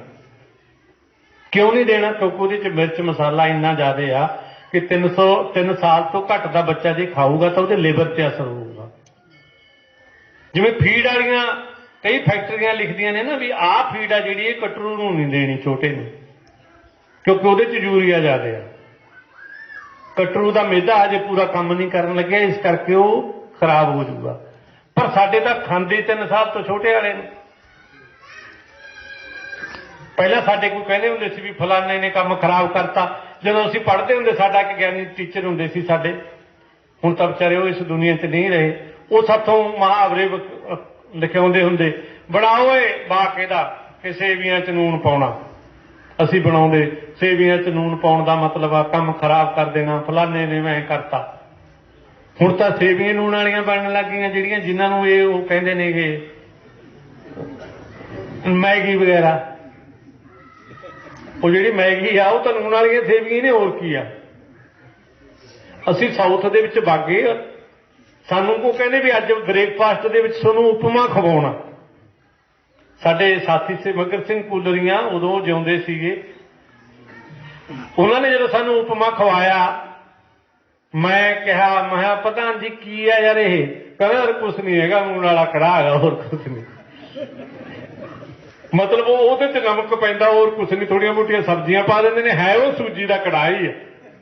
ਬੱਚੇ ਤਾਂ ਅੱਜ ਕੱਲ੍ਹ ਜਾਣਦੇ ਨੇ ਉਪਮੇ ਨੂੰ, ਇਹ ਹਾਸੇ ਕਰਕੇ ਰਹੇ ਨੇ ਵੀ ਦੇਖੋ ਇਹਨਾਂ ਨੂੰ ਬੜਿਆਂ ਨੂੰ ਇੰਨੀ ਗੱਲ ਦੀ ਪਤਾ ਹੀ ਨਹੀਂ ਸੀਗਾ ਵੀ ਉਪਮਾ ਕੀ ਹੁੰਦਾ। ਮਤਲਬ ਕਹਿਣ ਦਾ ਮਤਲਬ ਇਹ ਆ ਕਿ ਇਹ ਸਾਰਾ ਜਿਹੜਾ ਭੋਜਨ ਆ ਉਹ ਸਾਨੂੰ ਬਨਾਵਟੀ ਭੋਜਨ ਤੇ ਲਾ ਕੇ ਸਾਡੇ ਬੱਚਿਆਂ ਦੀ ਸਿਹਤ ਨੂੰ ਇਹਨਾਂ ਨੇ ਖਰਾਬ ਕਰ ਦੇਣਾ। ਵੈਸੇ ਕਾਫੀ ਹੱਦ ਤੱਕ ਤਾਂ ਖਰਾਬ ਹੋ ਗਈ ਹੈ, ਜਿਹੜੀ ਥੋੜੀ ਮੋਟੀ ਰਹਿੰਦੀ ਆ ਉਹ ਖਰਾਬ ਕਰ ਦੇਣੀ। ਜਿਹੜੇ ਸਾਡੇ ਵਰਗੇ ਲੋਕ, ਪਿੰਡਾਂ 'ਚ ਰਹਿਣ ਵਾਲੇ ਲੋਕ ਨੇ, ਜਿਹੜੇ ਆਪਾਂ ਲੱਸੀ ਪੀਣੇ ਸੀ ਯਾਰ, ਉਹ ਕੋਕ ਨੂੰ ਬਹੁਤ ਵਧੀਆ ਤਰੀਕੇ ਨਾਲ, ਕਿਸੇ ਦਿਨ ਵਿਆਹ ਵਿੱਚ ਫਸਦਾ ਆਪਾਂ ਨੂੰ, ਉੱਤੇ ਫਿਰ ਲਾ ਦਿੰਦੇ ਨੇ ਚਾਗੀਆਂ ਵੀ ਅੱਜ ਕੱਢ ਦਿਓ ਕਸਰ। ਮਤਲਬ ਉਹ ਪਾਣੀ ਨਾਲੋਂ ਕਈ ਗੁਣਾ ਗੰਦੀ ਚੀਜ਼ ਆ ਸਿਹਤ ਲਈ ਪੀਣ ਵਾਸਤੇ। ਵੈਸੇ ਤਾਂ ਜਿਹੜਾ ਬੋਤਲਬੰਦ ਪਾਣੀ ਆ ਉਹ ਵੀ ਸਿਹਤ ਲਈ ਚੰਗਾ ਨਹੀਂ ਹੈਗਾ, ਕਿਉਂਕਿ ਬੋਤਲਬੰਦ ਪਾਣੀ ਨੂੰ ਤੁਸੀਂ ਲੈ ਕੇ ਇੱਕ ਬੋਤਲ ਨੂੰ ਧਰ ਦਿਓ, ਤੁਸੀਂ 2 ਸਾਲ ਪਈ ਰਹਿਣ ਦਿਓ, ਖਰਾਬ ਨਹੀਂ ਹੋਊਗਾ। ਇੱਕ ਵਾਟਰ ਬਾਕਸ ਦਾ ਤਾਜ਼ਾ ਪਾਣੀ ਲੈ ਕੇ ਉਸੇ ਬੋਤਲ 'ਚ ਪਾ ਕੇ ਕੰਚ ਦੀ 'ਚ ਉਹਦੇ ਬਰਾਬਰ ਧਰ ਦਿਓ, ਉਹਦੇ 'ਚ ਥੋੜੇ ਸਮੇਂ ਬਾਅਦ ਜਿਲਬ ਆ ਜਾਊਗੀ। क्यों आउंदी आ? क्योंकि वो पानी दे विच उन्होंने कुछ ऐसे मतलब कैमिकल पाते कि ਉਹਦੇ ਚ कोई चीज जिउंदी नहीं हैगी ਜਿਹੜੀ ਉਹਦੇ ਚ ਕਿਰਿਆ ਕਰੇ। ਜਿਵੇਂ ਸਾਡੇ ਦੁੱਧ ਦੇ ਵਿੱਚ ਕੀ ਪੈਂਦਾ 40 ਕਿਲੋ ਦਾ ਜਿਹੜਾ ਢੋਲ ਆ ਉਹਦੇ ਤੁਸੀਂ 2 ਤੁਬਕੇ ਫਾਰਮਾਲੀਨ ਕੈਮੀਕਲ ਦੇ ਪਾ ਦਿਓ, ਉਹ ਦੁੱਧ ਦਾ ਦੁੱਧ ਰਹੂ, ਜੰਮਦਾ ਨਹੀਂ ਹੈਗਾ, ਭਾਵੇਂ ਧੁੱਪ 'ਚ ਪਿਆ ਰਹੇ ਹਾੜ 'ਚ, ਚਾਹ ਜਿਵੇਂ ਮਰਜ਼ੀ ਬਣਾਈ ਜਾਏ ਉਹੀ ਜੀ ਬਣੂ। ਕਿਉਂ ਜੰਮਦਾ ਕਿਉਂ ਨਹੀਂ? ਕਿਉਂਕਿ ਜਿਹੜੇ ਬੈਕਟੀਰੀਆ ਦੁੱਧ ਨੂੰ ਜਮਾਉਂਦੇ ਨੇ ਉਹ ਸਾਰੇ ਉਹਦੇ ਨਾਲ ਮਰ ਗਏ, ਉਹਦੇ 'ਚ ਜਮਾਉਣ ਵਾਲੀ ਚੀਜ਼ ਹੀ ਨਹੀਂ ਰਹੀ। ਇਸ ਕਰਕੇ ਅਸੀਂ ਕੀ ਕਰਦੇ ਹਾਂ, ਅਸੀਂ ਤਾਂ ਚਮਚਮਾਨੀਆਂ ਚੀਜ਼ਾਂ ਲੈ ਕੇ ਜ਼ਿਆਦਾ ਖੁਸ਼ ਹਾਂ ਵੀ ਚਿੱਟੀ ਗੋਭੀ ਹੋਵੇ ਉਹਦੇ 'ਚ ਕੋਈ ਸੁੰਡ ਨਾ ਹੋਵੇ। ਸੁੰਡ ਵਾਲੀ ਗੋਭੀ ਤਾਂ ਆਪਾਂ ਖਾ ਕੇ ਰਾਜੀ ਨਹੀਂ, ਜਵਾਕ ਕਹਿੰਦੇ ਨੇ ਆ ਇਹ ਤਾਂ ਪਰਾਂ ਯਾਰ ਸੁੰਡ ਵਾਲੀ ਖਾਓਗੇ ਜਿਹਦੇ 'ਚ ਸੁੰਡ ਜਿਉਂਦਾ ਤੁਹਾਨੂੰ ਵੀ ਜਿਉਂਦਾ ਰੱਖੂ। ਮੇਰਾ ਇੱਕ ਦੋਸਤ ਸੀ ਡਾਕਟਰ, ਮੈਂ ਉਹਦੇ ਕੋਲੇ ਗਿਆ, ਉਹ ਕਹਿੰਦਾ ਯਾਰ ਆਪਾਂ ਬਾਜ਼ਾਰ ਚੱਲਦੇ ਆ, ਇੱਕ ਕੰਮ ਕਰਨਾ। ਮੈਂ ਕਿਹਾ ਕੀ ਕਰਨਾ? ਕਹਿੰਦਾ ਯਾਰ ਆਪਾਂ ਨਾ ਬਤਾਊ ਲੈ ਕੇ ਜਾਣੇ ਨੇ ਔਰ ਲੈਣੇ ਨੇ ਕਾਣੇ। ਮੈਂ ਆਖਿਆ ਯਾਰ ਅੱਜ ਤੇਰੇ ਕੋਲੇ ਰਹੂੰ, ਅੱਜ ਹੀ ਤੂੰ ਕਾਣੇ ਬਤਾਊ ਖਵਾਏਗਾ। ਉਹ ਕਹਿੰਦਾ ਤੂੰ ਯਾਰ ਪਹਿਲਾਂ ਰੇੜੀ ਭਾਲ। ਅਸੀਂ ਇੱਕ ਕਾਣੇ ਜੇ ਬਤਾਊ ਵਾਲੀ ਰੇੜੀ ਭਾਲੀ, ਉਹਨੇ 2-2.5 ਕਿਲੋ ਲੈ ਲਏ। ਆ ਕੇ ਅਸੀਂ ਦੋਨੇ ਕਰਦਾ ਲੈ ਕੇ ਬਹਿ ਗਏ, ਅਸੀਂ ਕਿਲੋ ਵਧੀਆ ਕੱਢ ਲਏ। ਉਹ ਕਹਿੰਦਾ ਜਿਹੜੇ 'ਚ ਸੁੰਡ ਜਿਉਂਦਾ ਉਹ ਆਪਾਂ ਨੂੰ ਵੀ ਜਿਉਂਦਾ ਰੱਖਣਗੇ, ਜਿਹਦੇ 'ਚ ਸੁੰਡ ਨਹੀਂ ਜਿਉਂਦਾ ਰਹਿ ਸਕਦਾ ਉਹ ਸੋਨੂੰ ਵੀ ਜਿਉਂਦਾ ਨਹੀਂ ਰੱਖ ਸਕਦੇ। ਮੇਰਾ ਮਤਲਬ ਇਹ ਹੈ ਕਿ ਜਿੰਨਾ ਚਿਰ ਅਸੀਂ ਕੁਦਰਤ ਦੀ ਰਜ਼ਾ ਦੇ ਵਿੱਚ ਰਹਿਣ ਨਹੀਂ ਲੱਗਦੇ, ਅਸੀਂ ਕੁਦਰਤੀ ਖੇਤੀ ਵਾਲੇ ਪਾਸੇ ਨਹੀਂ ਤੁਰਦੇ, ਉਨਾ ਚਿਰ ਸਿਰਫ ਐਜੀਟੇਸ਼ਨਾਂ ਨਾਲ ਕੰਮ ਨਹੀਂ ਚੱਲੂਗਾ। ਐਜੀਟੇਸ਼ਨ ਆਪਣੀ ਜਗ੍ਹਾ। ਦੇਖੋ 3 ਕਾਨੂੰਨ ਵਾਪਸ ਕਰਾਉਣੇ ਨੇ, ਇਹਦੇ 'ਚ ਕੋਈ ਦੋ ਰਾਏ ਨਹੀਂ। ਸਪੋਰਟ ਪ੍ਰਾਈਸ ਵਾਲਾ ਕਾਨੂੰਨ ਬਣਾਉਣਾ ਬਿਲਕੁਲ ਕਿਸਾਨਾਂ ਦੇ ਹੱਕ 'ਚ, ਔਰ ਬਿਜਲੀ ਬਿੱਲ ਜਿਹੜਾ ਇਹ ਲੈ ਕੇ ਆ ਰਹੇ ਨੇ ਉਹਨੂੰ ਰੱਦ ਕਰਾਉਣਾ ਬਿਲਕੁਲ ਸਾਡੇ ਸਾਰੇ ਲੋਕਾਂ ਦੇ ਹੱਕ 'ਚ। ਇਹ ਚੀਜ਼ਾਂ ਹੋਣੀਆਂ ਚਾਹੀਦੀਆਂ ਨੇ, ਔਰ ਇਹ ਹੋਣ ਲਈ 2 ਚੀਜ਼ਾਂ ਦੀ ਜ਼ਰੂਰਤ ਆ। ਮਤਲਬ ਇਹ ਹੋਣੀਆਂ ਕੋਈ ਵੱਡੀ ਗੱਲ ਨਹੀਂ, ਪਰ 2 ਚੀਜ਼ਾਂ ਦੀ ਜ਼ਰੂਰਤ ਆ। ਉਹ 2 ਚੀਜ਼ਾਂ ਕਿਹੜੀਆਂ ਨੇ? ਇੱਕ ਤਾਂ ਜਿੰਨੀ ਸਾਡੀ ਸੰਯੁਕਤ ਕਿਸਾਨ ਮੋਰਚੇ ਦੀ ਲੀਡਰਸ਼ਿਪ ਆ ਉਹ ਇੱਕ ਰਹੇ ਜੇ। ਇਹਨਾਂ ਨੂੰ ਪਾੜਨ ਦੀ ਬਹੁਤ ਕੋਸ਼ਿਸ਼ ਹੋ ਰਹੀ ਆ, ਔਰ ਤਰ੍ਹਾਂ ਦੀਆਂ ਚਾਲਾਂ ਚੱਲੀਆਂ ਜਾ ਰਹੀਆਂ ਨੇ। ਮੈਂ ਤੁਹਾਨੂੰ ਇੱਕ ਗੱਲ ਅੰਦਰਲੀ ਦੱਸਣੀ ਚਾਹੁੰਦਾ ਕਿ ਜਿੱਦੇ ਤੋਮਰ ਨੇ ਸਾਡੀਆਂ ਕਿਸਾਨ ਜਥੇਬੰਦੀਆਂ ਨੂੰ ਕਹਿ ਕੇ ਤੋੜਿਆ ਕਿ ਅਸੀਂ 2 ਸਾਲ ਲਈ ਜਾਂ 18 ਮਹੀਨਿਆਂ ਲਈ, ਠੀਕ ਆ ਕਿ ਕੁਝ ਲੋਕ ਕਹਿੰਦੇ ਨੇ ਕਿ ਸਿੱਖ ਨੌਜਵਾਨਾਂ ਨੂੰ ਨਾਲ ਲਓ। ਜਦ ਨੌਜਵਾਨ ਕੋਈ ਸਿੱਖ ਥੋੜੀ ਨੇ ਸਾਰੇ ਪੰਜਾਬ ਦੇ। ਮਤਲਬ ਇਹ ਸਿੱਖ ਨੌਜਵਾਨਾਂ ਤੇ ਕਿਸਾਨ ਨੌਜਵਾਨਾਂ ਦੇ ਵਿੱਚ ਇੱਕ ਦਫੇੜ ਪਾਉਣ ਦੀ ਸਰਕਾਰ ਦੀ ਕੋਸ਼ਿਸ਼ ਹੈ। ਮੈਂ ਨਹੀਂ ਕਹਿੰਦਾ ਕਿ ਉਹ ਜਾਣ ਕੇ ਪਾ ਰਹੇ ਨੇ, ਜਿਹੜੇ ਇਹ ਗੱਲਾਂ ਕਰ ਰਹੇ ਨੇ ਉਹਨਾਂ ਨੂੰ ਨਹੀਂ ਪਤਾ। ਠੀਕ ਆ ਕਿ ਸਿੱਖ ਆਇਡੈਂਟੀਟੀ ਦਾ ਇੱਕ ਸਵਾਲ ਹੈ ਸਾਡੇ ਪੰਜਾਬ ਦੇ ਵਿੱਚ ਹੈ, ਪਰ ਉਹਦਾ ਇਹ 3 ਕਾਨੂੰਨਾਂ ਨਾਲ ਕੋਈ ਸੰਬੰਧ ਨਹੀਂ ਹੈਗਾ। ਉਹਦਾ ਅੱਜ ਦੇ ਸੰਯੁਕਤ ਕਿਸਾਨ ਮੋਰਚੇ ਦੀਆਂ ਮੰਗਾਂ ਨਾਲ ਸਿੱਖ ਆਇਡੈਂਟੀਟੀ ਦਾ ਉਹ ਲੈਣਾ ਦੇਣਾ ਨਹੀਂ ਹੈਗਾ। ਜਿਹਨੂੰ ਸਿੱਖ ਆਇਡੈਂਟੀਟੀ ਦੀ ਕੋਈ ਪ੍ਰੋਬਲਮ ਆ ਉਹ ਅਲੱਗ ਤੌਰ ਤੇ ਆਪਣੀ ਗੱਲ ਰੱਖ ਸਕਦਾ, ਮੋਰਚਾ ਲਾ ਸਕਦਾ, ਲੋਕਾਂ ਨੂੰ ਲਾਮਬੰਦ ਕਰ ਸਕਦਾ, ਕੋਈ ਪ੍ਰੋਬਲਮ ਨਹੀਂ। ਪਰ ਇਹ ਵੀ ਇੱਕ ਚਾਲ ਆ ਕਿ ਕਿਸੇ ਨਾ ਕਿਸੇ ਤਰੀਕੇ ਦੇ ਨਾਲ ਪੰਜਾਬੀਆਂ ਨੂੰ ਸਿੱਖ ਨੌਜਵਾਨਾਂ ਤੇ ਦੂਸਰੇ ਨੌਜਵਾਨਾਂ ਦੇ ਵਿੱਚ ਵੰਡ ਦਿਓ। ਇਸ ਕਰਕੇ ਜੇ ਸਾਡੀ ਵੰਡੀ ਪੈਂਦੀ ਆ ਤਾਂ ਸਾਡੀ ਹਾਰ ਨਿਸ਼ਚਿਤ ਆ, ਜੇ ਸਾਡੀ ਵੰਡੀ ਨਹੀਂ ਪੈਂਦੀ ਸਾਡੀ ਜਿੱਤ ਨਿਸ਼ਚਿਤ ਆ। ਔਰ ਜੇ ਅਸੀਂ ਪੀਸਫੁਲ ਰਹਿਣੇ ਆ, ਔਰ ਪੂਰੀ ਦੁਨੀਆ ਦੇ ਵਿੱਚ ਇਸ ਅੰਦੋਲਨ ਦਾ ਜਿਹੜਾ ਸਮਰਥਨ ਹੋਇਆ ਉਹਦੀ ਵਜ੍ਹਾ ਮੇਨ ਇੱਕ ਆ, ਉਹ ਇਹ ਹੈ ਕਿ ਇਹ ਅੰਦੋਲਨ ਬੜਾ ਹੀ ਸ਼ਾਂਤੀਪੂਰਵਕ ਚੱਲਿਆ। ਇਹ ਗੁਰੂਆਂ ਦੇ ਰਸਤੇ ਤੇ ਪੂਰੀ ਤਰ੍ਹਾਂ ਸ੍ਰੀ ਗੁਰੂ ਤੇਗ ਬਹਾਦਰ ਸਾਹਿਬ ਦਾ ਕੋਲੇ ਮੈਮੋਰੀਅਲ ਆ ਸਿੰਘੂ ਬਾਰਡਰ ਤੇ, ਬਿਲਕੁਲ ਉਹਦੀ ਲਾਈਟ ਦੇ ਵਿੱਚ ਚੱਲਿਆ। ਕਈ ਕਹਿ ਰਹੇ ਨੇ ਨਹੀਂ ਜੀ ਐਂ ਕਿੰਨਾ ਕੁ ਚਿਰ ਬੈਠੇ ਰਹਾਂਗੇ। ਠੀਕ ਆ, ਬੈਠਣਾ ਹੀ ਪਊਗਾ, ਹੋਰ ਕੋਈ ਰਸਤਾ ਹੀ ਨਹੀਂ ਬੈਠੋਗੇ ਹੋਰ ਕੀ ਕਰੋਗੇ। ਉਹ ਤਾਂ ਕਹਿੰਦੇ ਨੇ ਕਿ ਕੁਛ ਨਾ ਕੁਛ ਕਰੋ ਤਾਂ ਕਿ ਤੁਹਾਨੂੰ ਚਿੱਪੀਏ। ਉਹ ਤਾਂ ਭਾਲਦੇ ਨੇ ਕੋਈ ਥੋੜੀ ਮੋਟੀ ਉਹਨਾਂ ਨੂੰ ਕੋਈ ਇਧਰਲੀ ਉਧਰਲੀ ਗੱਲ ਮਿਲੇ ਤਾਂ ਕਿ ਉਹਨਾਂ ਨੂੰ ਤਸ਼ੱਦਦ ਕਰਨ ਦਾ ਮੌਕਾ ਮਿਲ ਜੇ। ਇਸ ਕਰਕੇ ਇਹ 2 ਗੱਲਾਂ ਸਾਡੇ ਲਈ ਜ਼ਰੂਰੀ ਨੇ। ਪਰ ਗੱਲ ਇਹ ਆ ਕਿ ਜੇ ਅਸੀਂ ਪੂਰੇ ਕਾਰਪੋਰੇਟ ਸਿਸਟਮ ਨੂੰ ਸਮਝਣਾ, ਪੂਰੀ ਖੇਤੀ ਦੇ ਮਾਡਲ ਨੂੰ ਸਮਝਣਾ, ਤਾਂ ਖੇਤੀ ਦਾ ਜਿਹੜਾ ਅੱਜ ਦਾ ਮਾਡਲ ਆ ਇਹ ਨਾ ਇਨਸਾਨ ਦੇ ਪੱਖ 'ਚ ਆ, ਨਾ ਕਿਸਾਨ ਦੇ ਪੱਖ 'ਚ ਆ, ਨਾ ਹੀ ਕੁਦਰਤ ਦੇ ਪੱਖ 'ਚ। ਕਿਸਾਨ ਦੇ ਪੱਖ 'ਚ ਇਸ ਕਰਕੇ ਨਹੀਂ ਕਿਉਂਕਿ ਇਹਨੇ ਕਰਜ਼ਾ ਹੀ ਕਰਤਾ। इस मॉडल ने अद्धी जमीन साडे हथों गई। पंजाब की 95% जमीन बैंकां च आड़ रहन पई अज की डेट च। और अज बैंक सानू कह देण कि असी तो अपना कारोबार बदलना, साडा बैंक नहीं चलता, सानू पैसे की लोड़ है, या तो पैसे दे दो या जमीन दे दो। 5% पंजाब के किसान ऐसे नहीं है जेड़े पैसा भर के अपनी जमीन पक्क करा ला, आपका सारा गहना गट्टा लल्ला जो भी साडे कोले है वो सारा बेच के भी 5% किसान ऐसे नहीं है जेड़े जमीन पक्क करा लाण। अद्धी जमीन तो साडी ये मॉडल खा गया, गहने तो हो गई, क्योंकि जिहड़ी बैंक दे विच गहने वो सानू गहने ही नहीं लगदी यार, पता नहीं की चक्कर। क्योंकि सानू ऐ लगदा असीं किते नहीं दसदे जदों मुंडे नूं रिश्ते वाले आउंदे ने भी भाई ये तो सारी लाल अखरां च मेरे वाली तो ਇੰਨੀ आउंदी, फिर असीं कहने जी मुंडे नूं 7 किੱਲੇ आउंदे ने, मुंडे नूं 5 किੱਲੇ आउंदे ने, मुंडे नूं 10 किੱਲੇ आउंदे ने।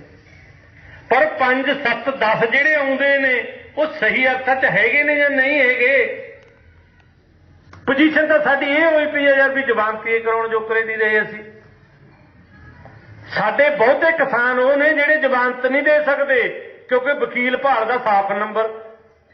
साडे पिंड झगड़ा हो गया, 10-15 साडे नाल बंदे पूरे पंचायतीए मुच्छां चढ़ियां होईयां, साडी हो गई जमानत। मैं उन्होंने कहा यार हुण तां इत्थों ही लियाउणे ने, नंबर लियाओ।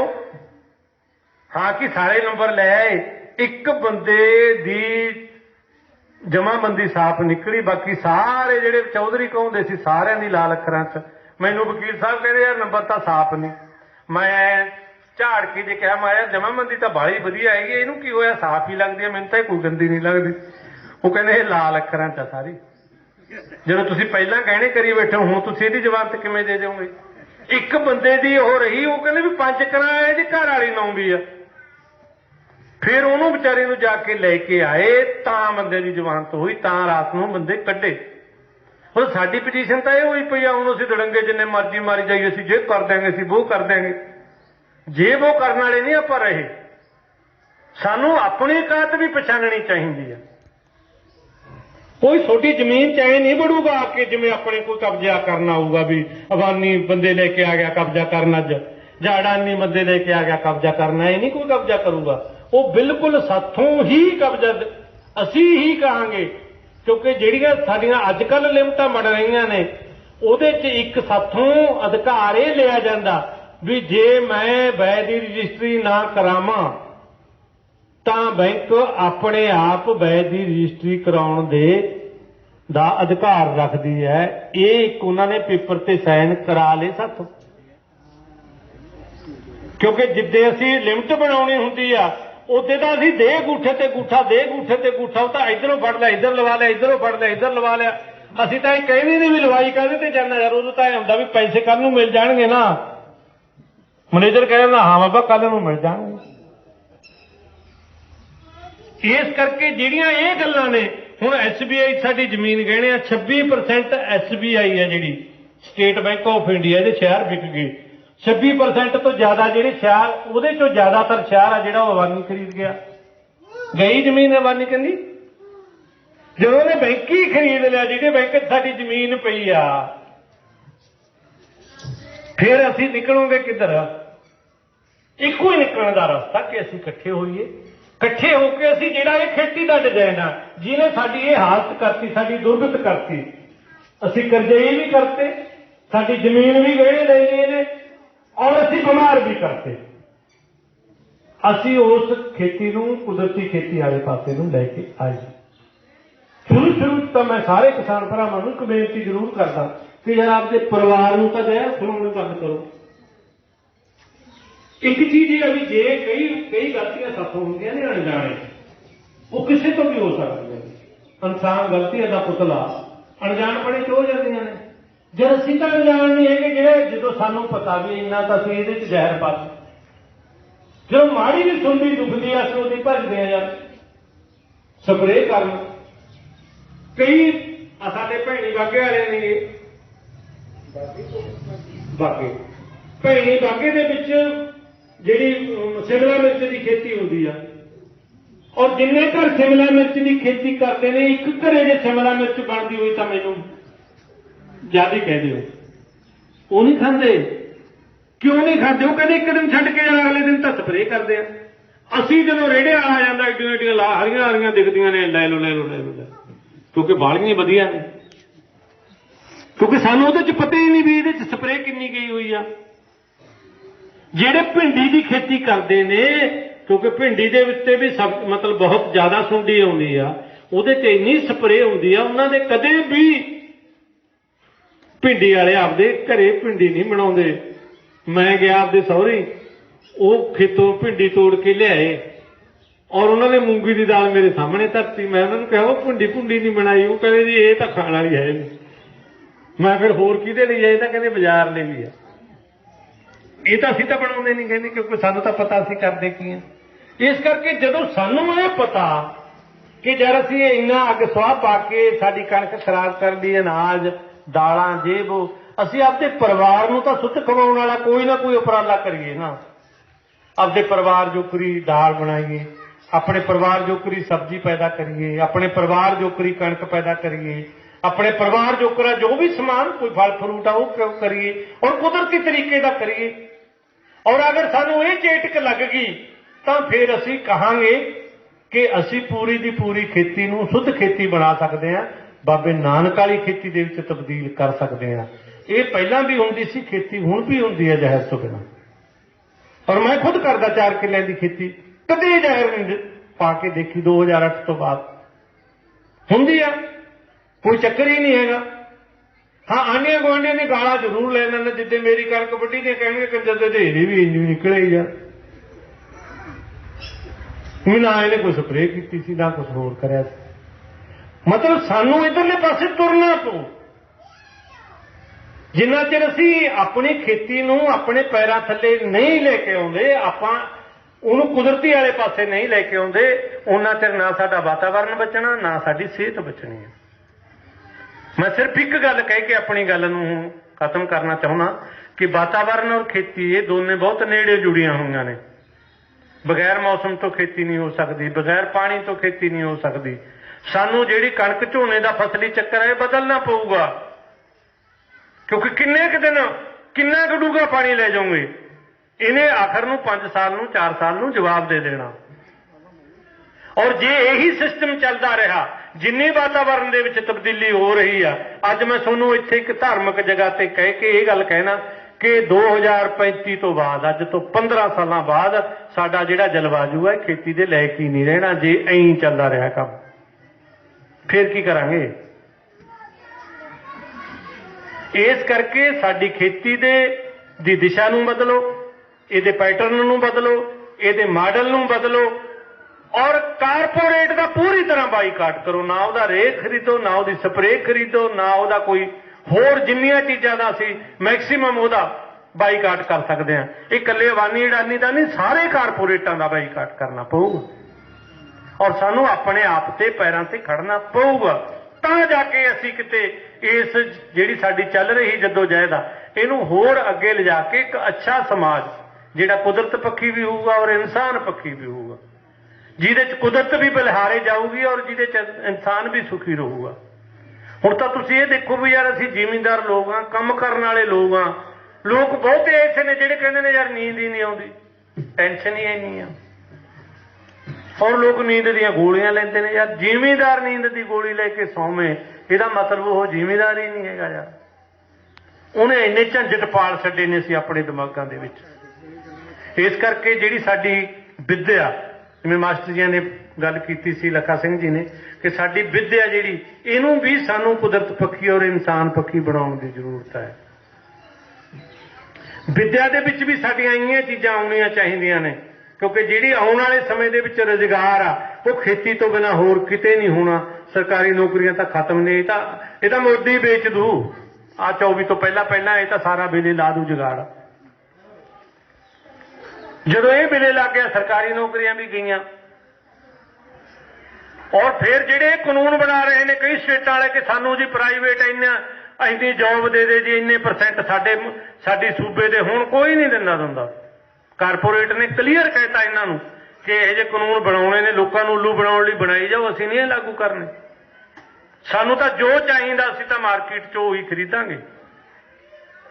इस करके अगर कुदरती खेती हुंदी आ और खेती नाल संबंधित धंधे ने जिहड़े वो सानू सहकारी आधार ते अगे वधाउणे पैणगे। सानू खेती वाले सारे धंधे खुद करने पैणगे। कल्ला खेती की प्रोडक्शन ही नहीं, उस प्रोडक्शन दे विच जिन्हों अंग्रेजी च वैल्यू एडिड कहंदे ने कि उहदे च किवें गुण होर पा के अगे देने ने, वो चीज़ां सानू पिंडां दे विच बनाउणियां पैणगीਆਂ। कोई जरूरी नहीं असीं जीरी बेचनी आ, असीं एक पिंड एक सैलर ला के चौल भी बेच सकते हैं और चौलों तो अगे प्रोडक्ट बना के भी बेच सकते हैं। साडे बच्चों को जो जॉब मिलू इन्हां चीज़ां चों मिलूगी और वो सानू कोऑपरेटिवली करना पऊगा। और कोऑपरेटिवली जो असीं कहने कि कईयां दे दिमाग 'च फिर एक गल ये आने भी कोऑपरेटिव तो यार पहले ही फेल हो गया। ਜਿਹੜੇ कोऑपरेटिव की मैं गल करदा वो आ जिहड़ा अज साडे चल रहा है, मैं इस कोऑपरेटिव की गल नहीं करदा।